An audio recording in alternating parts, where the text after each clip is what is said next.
Kamati ya uendeshaji na usimamizi wa ligi ya bodi ya ligi kuu Tanzania TPLB katika kikao chake cha Aprili 18, 2026 ilipitia mwenendo na matukio mbalimbali ya ligi na kufanya maamuzi kadha wa kadha.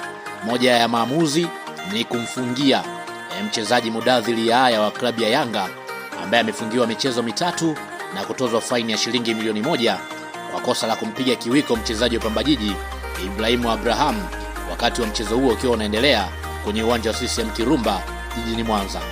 Adhabu hii wameitoa kwa mujibu wa kanuni ya kipengele cha 41.5.2 ya ligi kuu kuhusu udhibiti wa wachezaji.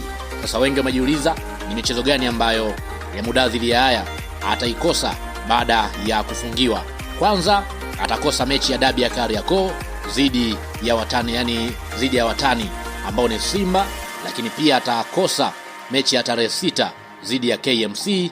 Mechi ya mwisho ataikosa ya tarehe 9 dhidi ya Coastal Union ya pale mkoani Tanga.